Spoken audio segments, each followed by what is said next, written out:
मंच पे बैठे हमारे सभी मंत्रीगण, सभी ऑफिसर्स और आज यहाँ पे पंजाब के कोने कोने से आए हुए सभी इंडस्ट्रियलिस्ट भाइयों बहनों को मेरा नमस्कार, सत श्री अकाल। आप लोगों ने अभी वीडियो देखी होगी और आप लोगों ने सबको एक पैम्फलेट मिला है, वो पैम्फलेट भी पढ़ लिया होगा। मैं समझता हूँ कि उसको पढ़ने के बाद और वीडियो देखने के बाद आपके मन में वही प्रश्न आ रहा होगा जो अभी उदाहरण मान साहब ने दिया है कि वो बूढ़ा अपनी रजिस्ट्री कराने के लिए गया और बाहर आके वो सबसे दिखाता है रजिस्ट्री, ये सही रजिस्ट्री है। सो आप लोग जो आज इतने बड़े बड़े ऐतिहासिक ऐलान किए गए हैं, मैं समझता हूँ कि 75 साल में भारतीय राजनीति के अंदर किसी भी सरकार ने किसी भी राज्य में इस तरह के ऐलान आज तक नहीं किए। तो आपके मन में ये प्रश्न उठ रहे होंगे कि ये लागू भी होंगे कि नहीं होंगे, ये बकवास तो नहीं कर रहे ये लोग। मैं आपको एक एक समझाऊंगा अच्छे डिटेल में। सब मैं टेक्निकल आदमी हूँ तो मैं आपको एक एक समझाऊंगा कि कैसे आप यकीन करिए कि ये लागू होंगे और हमारी नीयत साफ है, लागू करने के लिए ये किया है। बड़ी मेहनत हुई है इसके अंदर, अफसरों ने और बहुत सारे लोगों ने, एक्सपर्ट्स ने रात कई रातें गुजारी हैं, बहुत मेहनत की है इन सबको यहाँ तक पहुँचाने में। लेकिन सबसे पहले ये सारे आज जितने ऐलान किए जा रहे हैं ये आपके इनपुट के आधार पर किए जा रहे हैं। कम से कम 2022 में हमारी सरकार बनी, उसके पहले जब हम चुनाव प्रचार में जाते थे, मैं और मान साहब लगभग सभी बड़े शहरों में जाके हमने व्यापारियों के साथ और इंडस्ट्रियलिस्ट्स के साथ मिलनी करी और उन मिलनियों में बहुत सारे सुझाव आए, हमने सारे नोट किए। सरकार बनने के बाद कम से कम 12 या 13 मिलनी तो मैंने करी और उसके अलावा पता नहीं कितनी मिलनी मान साहब ने करी व्यापारियों के साथ और इंडस्ट्रियलिस्ट के साथ, और आपके सारे सुझाव हमारे पास हैं। इसके अलावा इन्वेस्ट पंजाब के अंदर जितने प्रपोजल्स आ रहे थे पिछले कई सालों से, उन प्रपोजल्स को स्टडी किया गया और कुछ प्रपोजल्स को मैंने और मान साहब ने पर्सनली फॉलो किया। जैसे एक मैं एग्जांपल दे, हमने इंटरव्यू नहीं किया, हम चाहते तो फोन कर देते, काम 2 मिनट में हो जाता उसका। हमने फॉलो किया। एक आदमी इंडस्ट्रियलिस्ट लगाने के लिए 1.5 से 2 साल पहले उसने पंजाब में अप्लाई किया, आज तक उसको नहीं मिला उसका अप्रूवल। 1.5 साल हो गया उसको। वो उठा के यूपी चला गया, यूपी में जाके उसने अपनी फैक्ट्री लगा ली, पंजाब में नहीं लगाई। इसको बंद करने के लिए आज ये इतने बड़े बड़े ऐलान किए जा रहे हैं। हम चाह रहे हैं कि पूरे देश से नहीं, पूरी दुनिया से लोग पंजाब के अंदर आके इंडस्ट्री लगाएं, और बाहर वाले तो बाद में लगाएंगे, पहले हमारे अपने लोग जो हैं पंजाब के, वो जो पंजाब छोड़ के बाहर जा रहे हैं, वो पंजाब छोड़ के वापस आएँ और पंजाब के अंदर अपनी एक्सपेंशन करें, डाइवर्सिफिकेशन करें, जो करना चाहते हैं करें। हम आपको एक अच्छा एनवायरनमेंट देना चाहते हैं। आपका लगभग 70 से 80% टाइम सरकारी महकमों के काम में जाता होगा, ये कंप्लायंस, वो कंप्लायंस, ये डिपार्टमेंट, वो डिपार्टमेंट। हम चाहते हैं कि 10% से ज़्यादा आपका टाइम सरकारी महकमों में नहीं जाना चाहिए। 90% टाइम आप अपना काम करो, धंधा करो, अपना बिजनेस करो, ये हम चाहते हैं, ताकि आपकी तरक्की हो। आपकी तरक्की होगी तो पंजाब की तरक्की होगी। और सबसे इंपॉर्टेंट चीज़ ये है, ये जितने बड़े बड़े ऐलान किए जा रहे हैं, ये कोई ईमानदार सरकार ही कर सकती थी। अगर कोई बेईमान सरकार होती, अगर हमें आपसे एक्सटॉर्शन करना होता, पैसे लेने होते, तो आज के ये ऐलान हो ही नहीं सकते थे। जब हम कहते हैं आपको 45 दिन के अंदर अप्रूवल दे देंगे, अगर आपको ऑटोमेटिक डीम्ड अप्रूवल 45 दिन में मिल जाएगी तो आप मेरे को पैसे देने क्यों आओगे? आप मेरे से मिलने क्यों आओगे? ये तो पूरी की पूरी जो आज देश की मौजूदा राजनीति है उसके खिलाफ जाता है। भ्रष्टाचार की राजनीति, पेट्रोनेज की राजनीति, लेकिन उसे हम खत्म करना चाहते हैं। आम आदमी पार्टी की राजनीति बिल्कुल अलग राजनीति है। अगर हम फायर एनओसी बंद कर देंगे, अगर हम स्ट्रक्चरल आपको सेल्फ सर्टिफिकेशन वो दे देंगे, आपके नक्शे पास कराने की जरूरत, आप हमारे पास क्यों आओगे? आप अफसरों को पैसे क्यों दोगे? हम अफसरों से पैसे कैसे लेंगे? तो ये काम जो आज हो रहा है, ये केवल और केवल एक ईमानदार सरकार कर सकती थी और कोई नहीं कर सकता। ये बहुत जरूरी है, समझने की जरूरत है। सबसे पहले सबसे बड़ा अनाउंसमेंट जो है कि आप अगर कोई भी नया प्रोजेक्ट लगाना चाहते हो, नया बिजनेस शुरू करना चाहते हो, एक्सपेंशन करना चाहते हो अपने बिजनेस की, या डाइवर्सिफिकेशन करना चाहते हो अपने बिजनेस का, आप इन्वेस्ट पोर्टल पे अप्लाई कीजिए। आपको सारी अप्रूवल्स 45 दिन में मिल जाएंगी। अब इस पे यकीन नहीं होता। आप में से मैं जानता हूं 90% लोग सोच रहे होंगे अरे बड़ी सरकारें आती है, हर सरकार आके कोई कहती है ये हम 30 दिन में कर देंगे, ये कोई कहती है 45 दिन में, ये कोई कहती है 60 दिन में करती तो कोई नहीं है। आज तक किसी ने किया टाइम पे? किसी ने नहीं किया टाइम पे। तो यकीन नहीं होता, ये सबको लग रहा होगा आज शोबाजी कर दी, टीवी कैमरा आ गए, मीडिया आ गई, मीडिया में छप जाएगा, 45 दिन होने वाला नहीं है। ये होगा, मैं आपको बताता हूं कैसे होगा। इसको एक एक चीज को बड़ा डिटेल में स्टडी करके किया गया। सबसे पहली दिक्कत है, जब आप कुछ भी अप्लाई करते हो उस पर ऑब्जेक्शन लगाई जाती है। आप वो 2 ऑब्जेक्शन पूरी कर दो, फिर 2 नई ऑब्जेक्शन लगाई जाती है, फिर वो 2 नई ऑब्जेक्शन पूरी कर दो, फिर 2 नई। जब तक आप पैसे ना खिला दो तब तक ऑब्जेक्शन पे ऑब्जेक्शन, ऑब्जेक्शन पे ऑब्जेक्शन, ऑब्जेक्शन पे ऑब्जेक्शन लगती रहती है। इसमें ये खत्म कर दिया गया। आपको जिस दिन आप अप्लाई करोगे 7 दिन के अंदर आपको बता दिया जाएगा कि आपके प्रपोजल में सारे डिपार्टमेंट्स जितने भी हैं, सारे डिपार्टमेंट्स अपने अपने डिपार्टमेंट से संबंधित आपको बता देंगे कि आपके प्रपोजल में क्या क्या कमियां हैं, और फ्रेश ऑब्जेक्शंस उसके बाद नहीं लग सकती। एक बार जो ऑब्जेक्शन लग गई बस, उसके बाद no officer is, no department is allowed to put any fresh objections.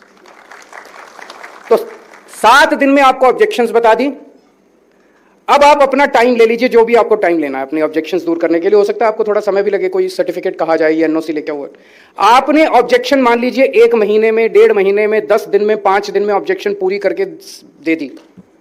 जिस दिन आपने ऑब्जेक्शंस पूरी करी तो 45 दिन टोटल थे, 45 में से 7 दिन चले गए, 7 दिन में हमने आपको ऑब्जेक्शन, 38 दिन बच गए। 38 दिन के अंदर आपको सारी अप्रूवल दी जाएगी, और इंटरनली ये डिसाइड किया गया है कि टोटल 30 दिन के अंदर देनी है।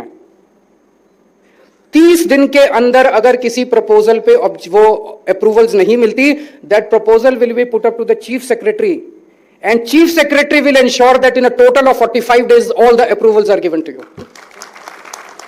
क्योंकि चीफ सेक्रेटरी के अंडर में सारे विभाग आते हैं। तो मान लीजिए कोई बड़ी कॉम्प्लिकेटेड सी कोई प्रॉब्लम आती है और ऑफिसर को समझ नहीं आ रहा इस पे मैं क्या निर्णय लूं, आप अपनी फाइल को चीफ सेक्रेटरी को भेजिए 30 दिन के अंदर अंदर, और 30 दिन के अंदर आपको चीफ सेक्रेटरी के पास 15 दिन का टाइम मिलेगा। टोटल 45 दिन है। 15 दिन के अंदर chief secretary will have to take a decision and give directions to that officer कि take a decision in this manner. 45 दिन में अगर आपको पूरे अप्रूवल नहीं मिलते तो ये ऑटोमेटिक सॉफ्टवेयर में और पोर्टल में ऑटोमेटिक डाल दिया गया कि आपको चिट्ठी आ जाएगी कि आपका अप्रूवल हो गया, डीम्ड अप्रूवल मान लिया जाएगा।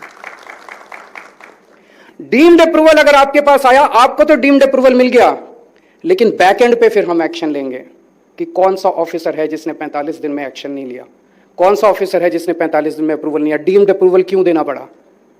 फिर इंटरनल इंक्वायरी होगी। तो हर ऑफिसर को this will be personally monitored in chief minister's office and the chief by the chief secretary. अगर कोई भी डीम्ड अप्रूवल होता है, अगर डीम्ड अप्रूवल की नौबत कहीं आती है, आपको तो डीम्ड अप्रूवल मिल गया, आप जाइए, आप अपना बिजनेस कीजिए, आपको हम तंग नहीं करेंगे। लेकिन अगर कहीं भी डीम्ड अप्रूवल की नौबत आती है तो उस अफसर को एक्सप्लेन करना पड़ेगा कि आपने 45 दिन के अंदर एक्शन क्यों नहीं लिया। तो I think everyone will be on his toes. सब लोगों को 45 दिन में एक्शन लेना ही पड़ेगा, इसके अलावा कोई चारा नहीं है। मैं समझता हूं ये भारत के इतिहास में ऐतिहासिक है। इस किस्म का काम भारत के इतिहास में कभी नहीं किया गया। बड़े बड़े वादे किए गए, लेकिन इस किस्म की नीयत से कभी भी इंडस्ट्री के लिए काम नहीं किया गया। दूसरा, राइट टू बिजनेस एक्ट। अगर आपकी 125 करोड़ रुपए, अगर आपका प्रपोजल ऐसा है, आप नया बिजनेस करना चाहते हो और आपकी प्लांट एंड मशीनरी 125 करोड़ की है, अगर उसमें लैंड और बिल्डिंग भी लगाने तो हो सकता है 200 करोड़ पहुंच जाए। लैंड और बिल्डिंग इंक्लूडेड नहीं है। मोटा मोटा अगर लैंड बिल्डिंग भी लगा दे तो 200, तो लगभग 200 करोड़ रुपए तक का अगर आपका प्रपोजल है तो आपको वो 45 दिन की भी जरूरत नहीं है, आपको 3 दिन के अंदर अप्रूवल दी जाएगी। एक राइट टू बिजनेस एक्ट है, अभी मौजूदा है। वो राइट टू बिजनेस एक्ट ये कहता है कि अगर आपकी एमएसएमई है, मीडियम एंड उसकी लिमिट 125 करोड़ है, तो आपको कोई अप्रूवल की जरूरत नहीं है, आप सीधे अपना बिजनेस शुरू कर सकते हैं। लेकिन अभी तक किसी ने भी पंजाब के अंदर उस कानून को इस्तेमाल करके बिजनेस शुरू नहीं किया। सब आते हैं अप्रूवल लेने के लिए। क्यों?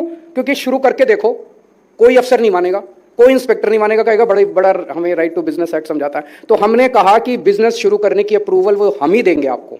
राइट टू बिजनेस एक्ट के अंदर आपको किसी अप्रूवल की जरूरत नहीं है, तो हम आपको 3 दिन के अंदर अप्रूवल दे देंगे। तो अगर आपका इंडस्ट्रियल एस्टेट में है तो हम 3 दिन में दे देंगे, अगर इंडस्ट्रियल एस्टेट के बाहर है तो 15 दिन के अंदर दे देंगे। लगभग इसके ऊपर अभी स्टडी कर रहे हैं, लगभग सारी अप्रूवल, 1 या 2 बची हैं जिस पे स्टडी लीगल ओपिनियंस लिए जा रहे हैं कि क्या उनको भी, can we do away with that also. और अगले महीने विधानसभा सत्र के अंदर जो भी अमेंडमेंट्स करने हैं कानून के अंदर, वो कानून में अमेंडमेंट्स करके मैं समझता हूं कि 200 करोड़ की लिमिट के ऊपर बहुत ही कम प्रपोजल्स होंगे जो कि आएंगे। 95% प्रपोजल्स जो हैं उनको 3 दिन के अंदर अप्रूवल मिलेगी पंजाब के अंदर। अब आपको 45 दिन के अंदर भी अप्रूवल नहीं मिलेगी, 3 दिन के अंदर आपको अप्रूवल मिलेगी। एक ये अभी तक क्या होता था, अगर आप नया बिजनेस शुरू करना चाहते हैं आपको पोल्यूशन में अलग अप्लाई करना पड़ता था, हाउसिंग में अलग अप्लाई करना पड़ता था, इधर अलग अप्लाई करना पड़ता था, उधर। अब आपको कहीं अप्लाई करने की जरूरत नहीं है, एक है। सिंगल विंडो का मतलब एक ही है। इन्वेस्ट पोर्टल का, इन्वेस्ट पंजाब का पोर्टल जो है, उस पोर्टल पे आप अप्लाई कीजिए और अलग अलग डिपार्टमेंट्स को हम भेजेंगे आपकी एप्लीकेशंस। हम अलग अलग सारे डिपार्टमेंट से अप्रूवल लेके आपको देंगे। तो in that manner this is the real. कहने को बहुत सारे सरकारी डिपार्टमेंट कहते हैं सिंगल विंडो कर दिया से होता कुछ नहीं है। सिंगल विंडो के नाम से इधर भी जाओ उधर भी जाओ, ये प्रैक्टिकली सिंगल विंडो है। एक जो बहुत बड़ा ऐलान इसमें किया गया है जो आज तक कभी भारत में किसी ने नहीं किया, अब आपको अपने नक्शे पास कराने की जरूरत नहीं है हमसे, किसी ने नहीं किया। और सबसे ज्यादा भ्रष्टाचार इसी डिपार्टमेंट में है। एक नक्शा पास कराने के कितने पैसे लगते हैं, होते हैं कि नहीं होते? बिना पैसों के नक्शे पास होते हैं? नक्शे पास कराने के लिए कितने पैसे। अब आपको नक्शे पास करें, कुछ हैजर्डस इंडस्ट्रीज जो शेड्यूल 1 में आती हैं उनको छोड़ दें, अगर उन हैजर्डस इंडस्ट्रीज के लिए आपको आना पड़ेगा डिपार्टमेंट में। अदरवाइज किसी भी इंडस्ट्री, किसी भी प्रोजेक्ट, किसी भी उसके लिए अब आप अपने नक्शे सर्टिफाइड, हम एक पैनल बना देंगे बहुत बड़ा, सर्टिफाइड आर्किटेक्ट्स का, सर्टिफाइड सिविल इंजीनियर्स का। तो स्ट्रक्चरल स्टेबिलिटी का सर्टिफिकेट जो चाहिए होता है और बिल्डिंग प्लान, आप अपने किसी भी आर्किटेक्ट के पास जाइए, उससे दिखाइए, वो आपको सर्टिफिकेट देगा and that certificate is sufficient compliance for us. कोई भी नया प्रोजेक्ट शुरू करने के पहले आप land verification, site verification certificate लेने तहसीलदार के पास जाते थे। वहां पे कई मुझे बताया गया कई महीने लगते थे और कई चक्कर काटने पड़ते थे। यहां भी वही सिस्टम किया है। 7 दिन के अंदर वो आपको अपनी ऑब्जेक्शंस बताएगा, उसके बाद वो कोई नई ऑब्जेक्शन नहीं बता सकता। और जिस दिन आप ऑब्जेक्शन पूरी करोगे उसके 8 दिन के अंदर आपको आपका साइट वेरिफिकेशन सर्टिफिकेट मिल जाएगा। Sub division of plots allow कर दिया गया। अभी आपको बताया गया, बड़ी खुशखबरी है कि जितने लीज होल्ड प्लॉट्स थे सबको फ्री होल्ड करने का निर्णय कर लिया गया है। आप अप्लाई कीजिए अगर आप फ्री होल्ड कराना चाहते हैं, आपको फ्री होल्ड के सर्टिफिकेट सब लोगों को मिल जाएंगे। हमारे जितने फोकल पॉइंट्स हैं, जब से हमारी सरकार बनी है 52 फोकल पॉइंट्स हैं अपने पंजाब में। इन सभी फोकल पॉइंट्स के अंदर इंफ्रास्ट्रक्चर को इंप्रूव करने के कई कदम उठाए जा रहे हैं। लेकिन अब एक बहुत बड़ा पुश देने के लिए 300 करोड़ रुपए सैंक्शन किए गए हैं, जिसमें आपकी सड़कें, आपका सीवर, आपका पानी, आपका ड्रेनेज सब इंप्रूव किया जाएगा। इसके साथ साथ एक बहुत बड़ी डिमांड जो मैं देख रहा हूं, एक जो वो है जमीन की। आज जमीन नहीं मिल रही इंडस्ट्री को, अपनी इंडस्ट्री लगाने के लिए जमीन की बहुत बड़ी किल्लत है। तो नए फोकल पॉइंट्स बनने चाहिए। पूरे पहले जो फोकल पॉइंट्स, कई साल पहले फोकल पॉइंट्स बने थे, बहुत बड़े स्केल के ऊपर, बहुत बड़े बड़े नए फोकल पॉइंट्स, कई सारे, 1 2 3 नहीं, कई सारे फोकल पॉइंट्स अगले 1 साल के अंदर पूरे पंजाब में बनाए जाएंगे। मैं आपको आश्वासन देता हूं, आप इंडस्ट्री लगाइए, इंडस्ट्री के लिए जमीन की कमी हम किसी हालत में नहीं होने देंगे। फायर सेफ्टी एनओसी वो भी सेल्फ सर्टिफिकेशन कर दिया। सबसे पहले तो ये कि पहले हर साल आना पड़ता था, अब हर साल नहीं आना, 3 से 5 साल की वैलिडिटी होगी। और वो भी हमारे पास आने की जरूरत नहीं है, हम आर्किटेक्ट्स एम्पैनल कर देंगे, आप उनके पास जाइए, उनसे आप फायर सेफ्टी एनओसी ले लीजिए। इंडस्ट्रियल प्लॉट कन्वर्जन, 10 किस्म की नई किस्म के काम, hotel, hospital, IT offices, commercial activities जो है उसके अंदर अप्लाई की गई है। मैं समझता हूं कि ये बहुत बड़े बड़े मतलब अर्थ शेकिंग रिफॉर्म्स हैं जो कि आज अनाउंस किए गए हैं। आप सब लोगों का अब हमें सहयोग चाहिए और जैसा मैंने कहा केवल एक ईमानदार सरकार कर सकती थी। मेरी सब लोगों से विनती है कि जो जो लोग पंजाब छोड़ के चले गए दूसरे राज्यों के अंदर, आप सब लोग लौट के पंजाब में आइए। हमें फिर से हंसता खेलता हुआ पंजाब बनाना है। जैसे मान साहब कह रहे थे 80s के अंदर पंजाब नंबर 1 होता था पर कैपिटा इनकम में पूरे देश के अंदर, इंडस्ट्रियलाइजेशन में पूरे देश के अंदर, खेती में पूरे देश के अंदर, सब फैक्टर्स में पंजाब नंबर 1 होता था। आज पंजाब 17वें नंबर पे, 18वें नंबर पे, 20वें नंबर पे पहुंच गया है। इसमें पंजाबियों का कसूर नहीं है। पंजाबी बहुत एंटरप्रेन्योरशिप में सबसे बड़े एंटरप्रेन्योर्स, आप पूरी दुनिया में कहीं चले जाओ, आपको कहीं भी किसी भी गली के अंदर एक पंजाबी वहाँ पे बिजनेस करता हुआ मिल जाएगा। और एक मजाक चलता है कि अगर किसी दिन चांद के ऊपर मनुष्य पहुंचा तो सबसे पहले वहाँ पे बिजनेस करने वाला सबसे पहला बिजनेस पंजाबी का ही होगा। तो इतनी एंटरप्रेन्योरशिप वाली कौम है और उसके बावजूद भी अगर पंजाब से बिजनेस जा रहा है तो वो प्रॉब्लम तो सरकार की है, सरकारी पॉलिसीज़ की है। हमने आज जो ऐलान किया है, और भी ये this is not a one time affair, आप लोग हमें सुझाव देते रहिए, आपके पास हम समय समय पे सुझाव लेने के लिए आते रहेंगे, आपके सारे सुझावों को इम्प्लीमेंट करेंगे। आप हमें गाइड कीजिए, हम तो आपके बिजनेस को और बढ़ाने के लिए बैठे हैं। हम जितनी ऑब्स्ट्रक्शंस हैं सब ऑब्स्ट्रक्शंस दूर करेंगे। आप भरोसा रखिए हमारे ऊपर। आपने भरोसा करके 2022 में हमें एक ऐतिहासिक मैंडेट दिया था, इसीलिए ज़रूरी है कि जो काम हो वो काम भी ऐतिहासिक ही होने चाहिए। Thank you so much.